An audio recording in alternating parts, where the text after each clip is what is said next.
नमस्कार। ये आकाशवाणी शिमला है। अब आप राजकुमारी चंदेल से प्रादेशिक समाचार सुनिए। आज के मुख्य समाचार।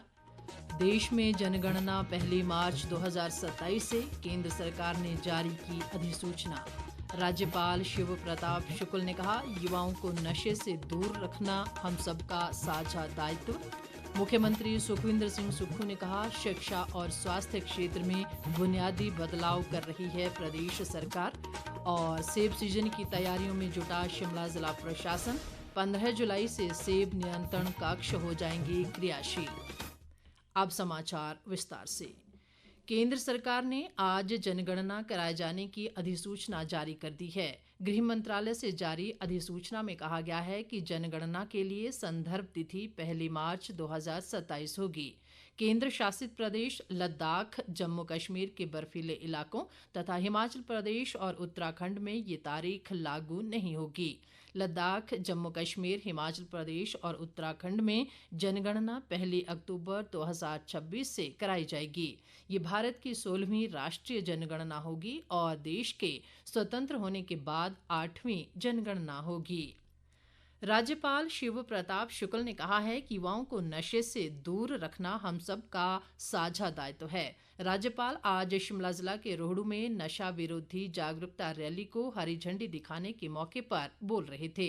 इस रैली में रोहडू के विभिन्न स्कूलों के सैकड़ों छात्र छात्राओं ने हिस्सा लिया। राज्यपाल ने बाद में वीरभद्र सिंह स्नातकोत्तर महाविद्यालय सीमा में आयोजित एंटी ड्रग कार्यक्रम में भी हिस्सा लिया। राज्यपाल ने बाद में रोहडू उपमंडल के पोजारली स्थित देवता महेश्वर मंदिर में पूजा अर्चना की। राज्यपाल की धर्मपत्नी भी इस मौके पर मौजूद थीं। शिक्षा मंत्री रोहित ठाकुर, विधायक मोहनलाल बराकटा और अन्य गणमान्य लोग भी इस मौके मौजूद रहे। मुख्यमंत्री सुखविंदर सिंह सुक्खू ने कहा है कि प्रदेश सरकार शिक्षा व स्वास्थ्य क्षेत्र में बुनियादी बदलाव कर रही है। उन्होंने कहा कि गुणवत्तापूर्ण और प्रतिस्पर्धात्मक शिक्षा के लिए स्कूल और कॉलेज शिक्षा के अलग अलग निदेशालय बनाए गए हैं, जो एक निर्णायक कदम है।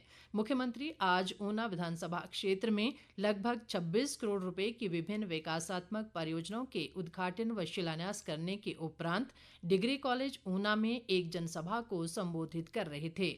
उन्होंने पूर्व भाजपा सरकार पर राजनीतिक लाभ लेने के लिए चुनाव से पहले 600 नए शिक्षण संस्थान खोलने का आरोप लगाया और कहा कि इन संस्थानों में शिक्षकों की तैनाती ही नहीं की गई। मुख्यमंत्री ने अगले शिक्षा सत्र से राजकीय वरिष्ठ माध्यमिक स्कूल ऊना को एजुकेशन बनाने की घोषणा भी की और कहा कि यहां सीबीएसई पैटर्न की कक्षाएं शुरू की जाएंगी। इस बीच मुख्यमंत्री सुखविंदर सिंह सुक्खू ने राज्य व राष्ट्रीय स्तर की खेल प्रतियोगिताओं में भाग लेने वाले खिलाड़ियों को विशेष खेल अवकाश उपस्थिति देने के खेल निकायों को निर्देश दिए हैं। मुख्यमंत्री ने कहा कि इस निर्णय का उद्देश्य खिलाड़ियों के सर्वांगीण विकास को बढ़ावा देना है। अभी तक खिलाड़ियों को ये सुविधा हासिल नहीं थी। इस कारण शिक्षण संस्थानों में जहां खिलाड़ियों की उपस्थिति प्रभावित होती थी, वहीं उनके आंतरिक मूल्यांकन और शैक्षणिक रिकॉर्ड पर भी प्रतिकूल प्रभाव पड़ता था। विमल नेगी मौत मामले को लेकर आज प्रदेश उच्च न्यायालय में आईएएस अधिकारी हरिकेश मीणा की अग्रिम जमानत याचिका पर सुनवाई हुई। हाईकोर्ट ने 14 जुलाई तक हरिकेश मीणा की गिरफ्तारी पर रोक लगा दी है। हाईकोर्ट ने सीबीआई को भी विमल नेगी मौत मामले में स्टेटस रिपोर्ट दाखिल करने के लिए 4 सप्ताह का समय दिया है और 14 जुलाई को ये रिपोर्ट दाखिल करने को कहा है। सीबीआई ने अदालत से स्टेटस रिपोर्ट दाखिल करने के लिए 6 सप्ताह का समय मांगा था। सीबीआई को पिछली सुनवाई में हाईकोर्ट ने विमल नेगी मौत मामले में पार्टी बनने के लिए एप्लीकेशन फाइल करने को कहा था। अब सीबीआई इस मामले में पार्टी बन गई है। आज आकाशवाणी शिमला का स्थापना दिवस है। वर्ष 1955 को आज ही के दिन आकाशवाणी शिमला की स्थापना हुई थी। आकाशवाणी शिमला के कार्यक्रम प्रमुख अनिल वर्मा ने कहा कि 70 वर्षों के इस सफर में आकाशवाणी शिमला ने अपने श्रोताओं के लिए ज्ञानवर्धक व मनोरंजन से जुड़े कई महत्वपूर्ण कार्यक्रम चलाए हैं। पिछले 7 दशकों के सफर में आकाशवाणी शिमला ने अनेकों उपलब्धियां हासिल की हैं। 70 वर्षों के इस सफर की आप सभी को शुभकामनाएं। इस पूरी अवधि के दौरान श्रोताओं का आकाशवाणी के कार्यक्रमों और समाचारों के प्रसारण के दौरान विश्वास और स्नेह हमेशा मिलता रहा है। भविष्य में भी हमारा ये प्रयास रहेगा कि हम प्रदेश की लोक संस्कृति के संवर्धन, जन कल्याण के कार्यक्रमों और स्वस्थ मनोरंजन के प्रसारण करते रहेंगे और हमेशा आपका सहयोग भविष्य में भी मिलता रहेगा। एक बार पुनः आपको आज के शुभ दिन की बहुत बहुत शुभकामनाएं। ताज़ा समाचारों के लिए आप हमारे Facebook page All India Radio news Shimla, X handle @AIR news_ Shimla और YouTube channel AIR Shimla news पर लॉगिन कर सकते हैं।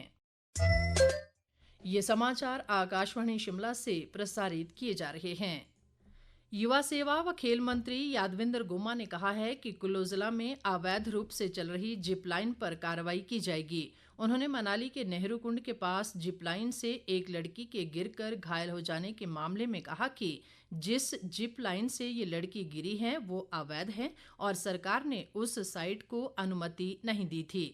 उन्होंने कहा कि सरकार ने इस घटना का संज्ञान लिया है और इस जिप लाइन के खिलाफ कार्रवाई की जाएगी। ये पता लगा है कि ये जो साइट है जहाँ पर ये दुर्घटना हुई है, ना ही टूरिज्म विभाग के पास उन्होंने कोई अप्लाई किया है और ना ही स्पोर्ट्स विभाग के पास इन्होंने जो है अप्रूवल के लिए अप्लाई किया है। तो पूर्णतः ये इलीगल साइट है और इसके ऊपर उचित दिशा निर्देश दे दिए गए हैं और इसके ऊपर उचित कार्रवाई करी जाएगी। 8 जून को हुई इस घटना में महाराष्ट्र के नागपुर से मनाली घूमने आई 10 वर्षीय त्रिशा जिप लाइन की रस्सी टूट जाने के कारण गंभीर रूप से घायल हो गई थी। शिमला के उपायुक्त अनुपम कश्यप ने सेब सीजन के दृष्टिगत जिले में सभी संबंधित विभागों को आवश्यक कदम उठाने के निर्देश दिए हैं ताकि बागवानों को किसी प्रकार की असुविधा न हो। उपायुक्त ने आज शिमला में बागवान प्रतिनिधियों और अधिकारियों के साथ एक बैठक में जिला के सभी एसडीएम को खस्ताहाल सड़कों को सेब सीजन से पहले ठीक करने के निर्देश भी दिए। उन्होंने कहा कि जिले में 15 जुलाई से नियंत्रण कक्ष काम करना आरंभ कर देंगे। 4 जगह में हमारे कंट्रोल रूम्स खुलते हैं इसमें, उसकी ऑपरेशनलाइज उसको हम 15 जुलाई से करने जा रहे हैं। इसके अलावा पिछले 2-3 वर्षों से शिमला जिले में सड़कों का काफी नुकसान हुआ है बारिश इत्यादि की तरह से, तो उसमें भी सभी मार्गों को जो है वो विभाजित करके सभी एसडीएम साहिबान और पीडब्ल्यूडी के अथॉरिटीज जो है वो एक हफ्ते के अंदर अंदर उसको आइडेंटिफाई कर लेंगे कि जो ऐसे क्षेत्र हैं हमारे जिनका इमीडिएटली हमको रख रखाव करना बहुत आवश्यक है ताकि जब ये ट्रांसपोर्टेशन स्टार्ट हो ताकि गाड़ियों की मूवमेंट में कोई दिक्कत ना आए। तो उसके लिए भी सब लोग जो है उस पर काम करेंगे। संयुक्त किसान मंच के संयोजक हरीश चौहान ने इस मौके पर सेब सीजन के दौरान बागवानों से ठगी पर रोक लगाने और फर्जी व्यापारियों पर नकेल कसने की उपायुक्त से मांग की।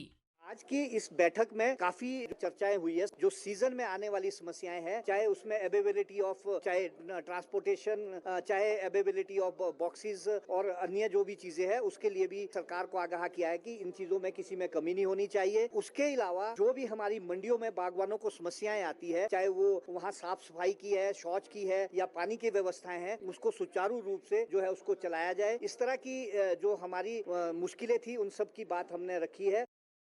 लोक निर्माण मंत्री विक्रमादित्य सिंह ने कहा है कि पद्धर मंडल की 5 सड़कों के निर्माण पर PMGSY के तहत 26 करोड़ रुपए खर्च किए जाएंगे। विक्रमादित्य सिंह आज द्रंग विधानसभा क्षेत्र के विश्व प्रसिद्ध पर्यटन स्थल व ऋषि पराशर की तपोस्थली में आयोजित जिला स्तरीय सरानाहुली मेले के समापन अवसर पर बोल रहे थे। उन्होंने इस मौके पर क्षेत्र में लगभग 62 करोड़ रुपए की विभिन्न सड़क व पुल परियोजनाओं के उद्घाटन व शिलान्यास भी किए। स्वास्थ्य मंत्री कर्नल धनीराम शांडिल ने कहा है कि सांस्कृतिक कार्यक्रम और उत्सव लोगों को तनाव से दूर रखने में सहायक सिद्ध होते हैं। कर्नल शांडिल सोलन में आयोजित 8 दिवसीय ग्रीष्मोत्सव के समापन अवसर पर बोल रहे थे। स्वास्थ्य मंत्री ने इस मौके पर युवाओं का आह्वान किया कि वे नशे से दूर रहें और पढ़ाई के साथ साथ खेलकूद व सांस्कृतिक कार्यक्रमों में हिस्सा लें। उद्योग मंत्री हर्षवर्धन चौहान ने कहा है कि प्रदेश सरकार विद्यार्थियों को आधुनिक, गुणात्मक, व्यावसायिक और संस्कार युक्त शिक्षा प्रदान करने के लिए प्रयासरत है। इसके लिए शिक्षण संस्थानों के आधारभूत ढांचे को सुदृढ़ किया जा रहा है। हर्षवर्धन चौहान आज नाहन में एक निजी स्कूल के गोल्डन जुबली समारोह को संबोधित कर रहे थे। उन्होंने विद्यार्थियों का आह्वान किया कि वे लगन, मेहनत और अनुशासन में रहकर पढ़ाई करें तथा शैक्षणिक गतिविधियों के अलावा खेलकूद में भी हिस्सा लें और प्रदेश व राष्ट्र निर्माण में अपना योगदान दें। 15 से 30 जून तक मनाए जा रहे जनजातीय ग्राम उत्कर्ष अभियान के तहत आज उपायुक्त किन्नौर अमित कुमार शर्मा ने रिकांगपिओ से इस अभियान का हरी झंडी दिखाकर शुभारंभ किया। उपायुक्त ने कहा कि यह अभियान जनजातीय समुदायों के उत्थान के लिए एक राष्ट्रव्यापी पहल है, जिसका उद्देश्य आदिवासी क्षेत्रों में सरकारी योजनाओं का 100% पहुंचाना है। अंत में मुख्य समाचार एक बार फिर। देश में जनगणना 1 मार्च 2027 से केंद्र सरकार ने जारी की अधिसूचना। राज्यपाल शिव प्रताप शुक्ल ने कहा, युवाओं को नशे से दूर रखना हम सबका साझा दायित्व। मुख्यमंत्री सुखविंदर सिंह सुक्खू ने कहा, शिक्षा और स्वास्थ्य क्षेत्र में बुनियादी बदलाव कर रही है प्रदेश सरकार। और सेब सीजन की तैयारियों में जुटा शिमला जिला प्रशासन। 15 जुलाई से सेब नियंत्रण कक्ष हो जाएंगे क्रियाशील। इसी के साथ ही समाचार बुलेटिन समाप्त हुआ। हमारा अगला बुलेटिन आप सुन सकते हैं कल सुबह 9:20 पर। नमस्कार।